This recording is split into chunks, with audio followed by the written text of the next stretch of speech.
Let's recall how we calculate remaining time for the activity. And for this we're using the function called getTotalActivitySeconds, which is declared inside functions.js module. And then we're calling this function getTotalActivitySeconds inside ActivitySeconds to complete component. And based on the calculated time difference, this component shows remaining time. But if we actually take a closer look at this function getTotalActivitySeconds, we can notice that this function manipulates timeline item objects, so it would make sense to move this function to the module timeline items, because timeline items module groups all the logic responsible for managing timeline item objects. And this way we'll be able to simplify this function by actually removing the second parameter timeline items, because we no longer have to accept it since timeline items array is available directly inside timeline items module. So what we can do instead is basically reference that reactive array via value property like so. And then whenever we call this function getTotalActivitySeconds from component ActivitySeconds to complete, we don't need to pass timeline items array anymore as a second parameter. Let's remove this param from here.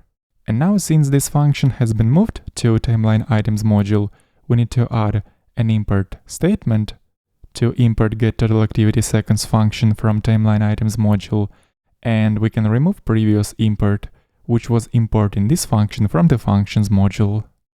And as a result, timeline items array is no longer used in this component, so we don't need to get access to this array by using inject function call. Let's remove this line, as well as import of the function inject. And additionally, timeline items key is no longer needed as well. We can also remove this import. And after doing all this, there's actually no need to provide access to timeline items array from the root component to all descending components, because timeline items array is not used anywhere but timeline items module. We can remove this provide function call statement. And along with that, timeline items key declaration can also be removed from the keys module. And in the browser, let's just see if our remaining time will still be properly displayed once we choose the time for the coding activity and then start tracking this time on timeline page. And on the activities page, we're supposed to see that the remaining time will be decreasing every second. So everything is good, let's move on. Now we're gonna go inside app component and take a look at the following thing. Here we're using two components. First one is the timeline, which accepts array of timeline item objects as a prop timeline items. And another component, the activities, which also accepts one prop array of activities. And since by now we have two separate modules, one responsible for managing timeline items and another one responsible for managing activities objects, we no longer need to pass timeline items array as well as activities array as props into these components, because what we can do instead is we can actually import those arrays directly inside these components. That's what we're gonna do next. Firstly, let's remove this prop timeline items and then switch over to the timeline component. Since we have previously removed timeline items prop, we don't need this prop declaration anymore. Let's remove this whole block, as well as import of validation function validate timeline items. Actually, we can replace this import with the import of timeline items array that we are importing from timeline items module like this. And this way we haven't really changed any logic, but what we have done is we actually changed data source for timeline items array.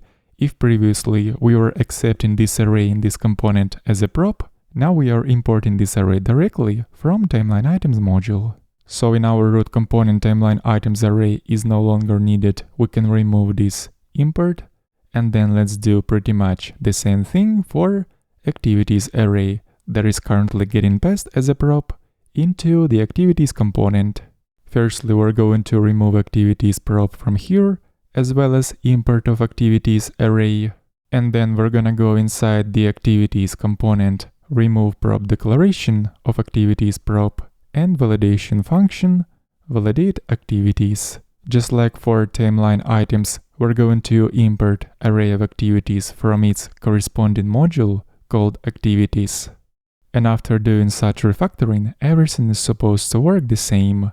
So let's switch over to the browser and make sure that everything is working as before.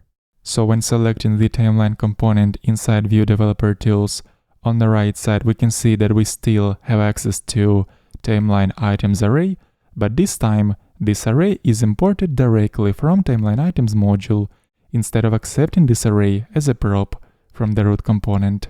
And if we switch over to activities page and select the activities component inside Vue DevTools, here we can also see that we still have access to activities array, which is imported from activities module instead of receiving it as a prop.